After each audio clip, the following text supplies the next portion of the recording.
Mesdames, Messieurs, bonsoir, bienvenue. Voici les titres. Dans 2 jours, les électeurs seront une nouvelle fois appelés aux urnes et dimanche soir, on connaîtra le nom du président de la République pour les 5 ans à venir. Nicolas Sarkozy créera-t-il la surprise ou François Hollande conservera-t-il son avance? Ce dernier a en tout cas reçu un nouveau soutien hier soir, celui de François Bayrou. Le président du MoDem ne donne pas de consigne de vote, mais il votera pour le candidat socialiste. Les réactions dans ce journal. La foire de Tours, c'est parti au Parc Expo de Roche-Pinard. 200 000 visiteurs sont attendus sur 10 jours. Nous irons voir les nouveautés et les animations de cette année. Et puis nous nous rendrons à Maillé, ce village martyr d'Indre-et-Loire durant la Seconde Guerre mondiale. Pour la 3e année consécutive, Maillé accueille de jeunes adultes allemands dans le cadre d'un échange avec des Français. Ils ont notamment balisé un parcours de randonnée. Objectif, faire passer les randonneurs à la maison du souvenir. On ouvre donc ce journal avec l'information politique de la soirée d'hier. François Bayrou votera pour François Hollande, sans pour autant donner de consigne de vote à ses électeurs et d'ailleurs sans donner un soutien plein et entier aux candidats socialistes. Alors quelles ont été les réactions politiques aujourd'hui chez nous? On voit cela avec Brian Bach. Je ne suis nullement décidé à préparer une manœuvre dans le cas du 2e tour Sarkozy-Hollande. Je suis là et nous sommes là pour empêcher... C'était le vendredi 13 dernier lors d'un meeting à Tours. François Bayrou était clair, objectif 2e tour. Malheureusement, le destin en a voulu autrement.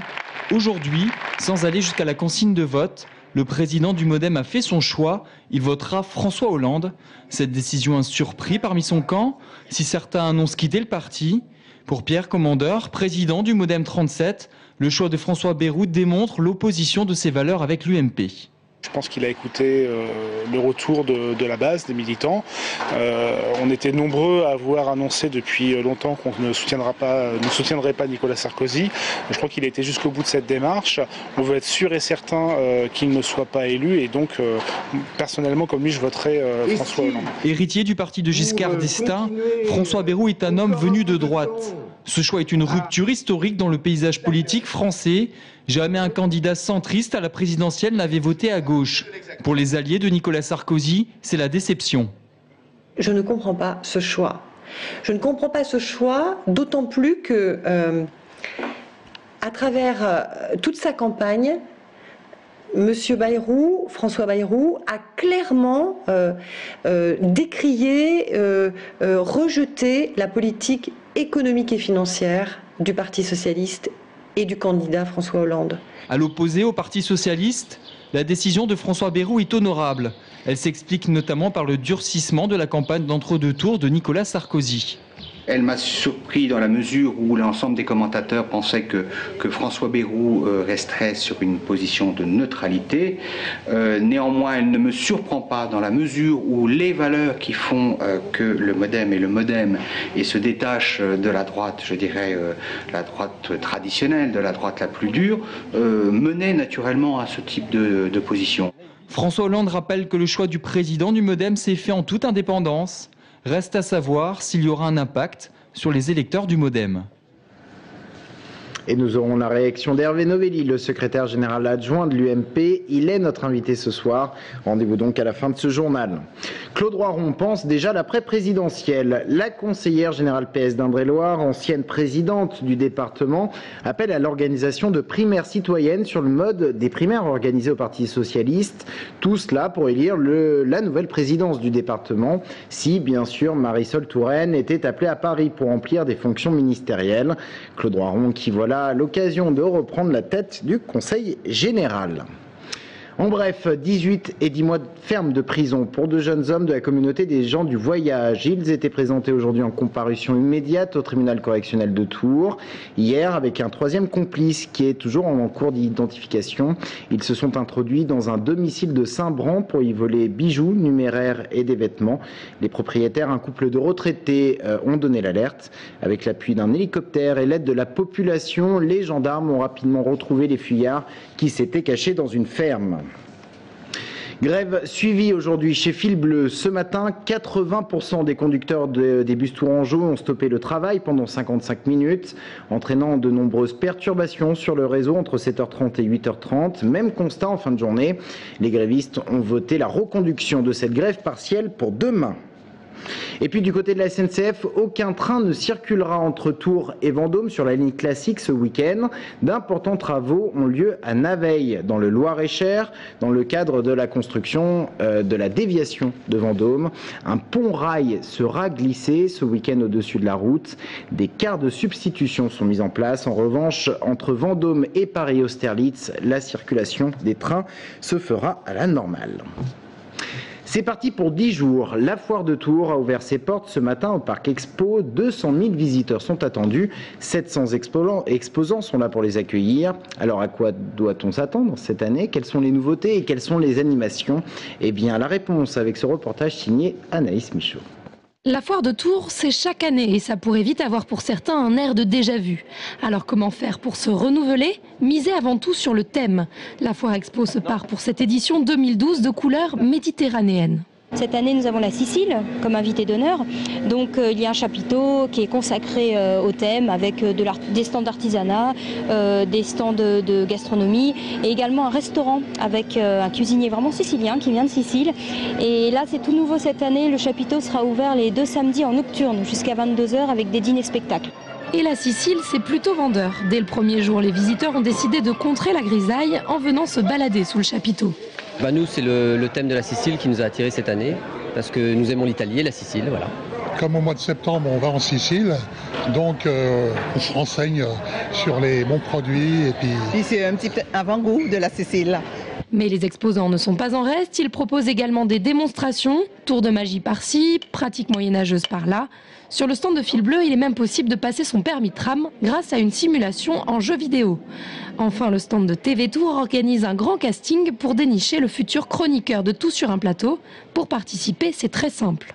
Vous venez ici même à ma place, présenter votre passion pendant une durée d'1 à 2 minutes. Un best-of de ces chroniques sera diffusé dans notre émission Tout sur un plateau du 11 mai. Et un jury de TV Tour Val-de-Loire élira le meilleur chroniqueur. Que ce soit pour faire des affaires, voyager, rêver ou vous confronter au feu de la rampe, rendez-vous à la Foire Expo, l'entrée est gratuite.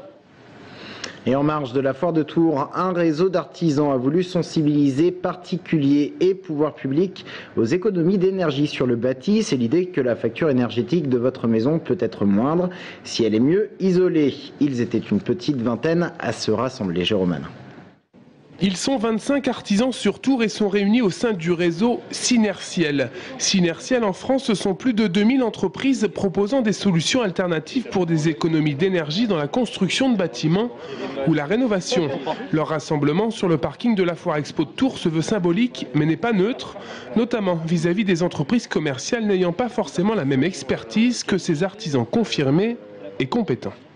Notre propos, c'est de nous faire connaître, de savoir que nous existons par rapport à ça et qu'il est important de prendre conscience qu'il faut faire des économies d'énergie dans les années à venir. Sensibiliser les particuliers et les pouvoirs publics à construire autrement, c'est bien le mot d'ordre de ces artisans conscients des nouveaux enjeux écologiques et économiques de demain. L'énergie va augmenter dans les 10 prochaines années à hauteur de 30% minimum. Donc effectivement, passer par le fait de pouvoir changer ses menuiseries ou d'améliorer son isolation ou de modifier son chauffage électrique, tout en investissant sur son bâti pour être rentable à court ou à moyen terme. Faire de sa maison une habitation passive ou peu énergivore est bien l'enjeu écologique et de construction pour ces artisans. Ils souhaitent en tout cas faire de leur métier, de leurs compétences et de leur expertise un pari pour la construction de demain. Et puis autre événement en marge de la foire de Tours, beaucoup plus festif celui-ci, la fête foraine. Cela fait déjà une semaine qu'elle est ouverte. Ce soir, on s'intéresse à la vie de forain, un métier qui semble de plus en plus difficile. Portrait signé Mickaël Briffaut. La fête foraine de Tours est la plus importante de la région. Denis a fait halte ici pour la 2e fois avec son manège à sensations. Il a commencé à travailler à l'âge de 18 ans et pour lui, son métier est inscrit dans ses gènes. On est forain de père en fils, même de grand-père. Donc mes grands-parents étaient des gens du cirque, comme je vous l'expliquais. Mon père et ma mère se sont établis sur les fêtes foraines. Bon, et puis moi, après l'école, c'est une profession qui me plaisait, une façon de vivre qui me plaisait, et donc on a continué la tradition. Si la solidarité est toujours d'actualité dans le monde des forains, tout n'est pas forcément rose. Pour Denis, il devient de plus en plus difficile de travailler partout en France. C'est des contraintes qui n'existent pas à Tours, parce que c'est vrai qu'on est bien accueillis, mais bon, il y a quand même certaines villes où la tradition s'est perdue, où on a de plus en plus de mal à s'installer. Et ça, on va dire que ça fait partie des contraintes. Des fêtes foraines toujours plus excentrées, le prix du carburant qui flambe. Cette fois-ci, c'est décidé, Denis arrête sa vie de forain itinérant dans 6 mois. Son projet, reprendre un parc d'attractions. Mais pas sûr que ses 2 filles veuillent reprendre la suite, même si c'est une vie de sédentaire. Ça, ce sera à eux de décider. Voilà, c'est pas une obligation, c'est pas... Si ça leur convient, elles resteront dans la profession, mais si elles décident de faire autre chose, c'est pour ça qu'on leur fait suivre une scolarité. Le meilleur ami du forain, comme son pire ennemi, c'est souvent la météo. Mais aujourd'hui, c'est l'accumulation de contraintes qui menace de plus en plus ce métier. Maillé, ce village martyr d'Indre-et-Loire pendant la Seconde Guerre mondiale, accueille en ce moment un groupe de jeunes Allemands dans le cadre d'un échange basé sur le souvenir.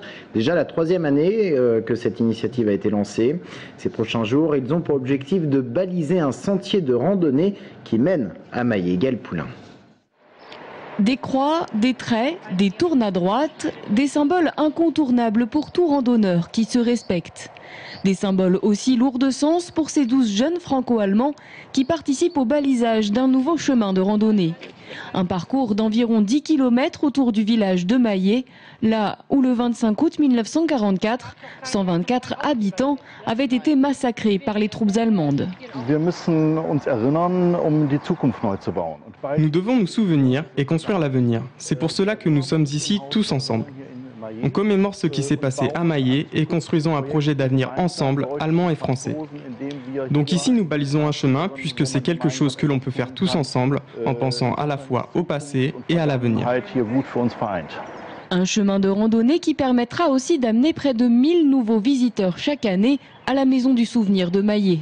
Par le fait d'avoir tracé ce chemin de randonnée, un chemin de randonnée qui est commun sur quelques kilomètres avec le chemin de Saint-Jacques-de-Compostelle, eh bien on pourrait espérer que certains randonneurs, certains pèlerins fassent le détour par la Maison du Souvenir, découvrent l'histoire de Maillé et donc soient susceptibles après de parler autour d'eux de ce drame qui a eu lieu dans le village à la fin de la Seconde Guerre mondiale. Dernier symbole autour de ce chantier, l'un des chemins de Saint-Jacques-de-Compostelle prend son départ tout près de Wuppertal, la ville d'origine des jeunes Allemands. Le sentier qui naît aujourd'hui s'impose alors comme un véritable trait d'union, un sentier de la mémoire. Les événements sportifs du week-end avant de refermer cette édition. Là, et un déplacement demain pour l'ADA. Le club blésois de basket affrontera Chartres. Match comptant pour la 34e journée de National 1. Et puis de son côté, le Tour FC joue ce soir à Châteauroux pour le compte de la 36e journée de Ligue 2. Un seul petit point sépare les 2 équipes.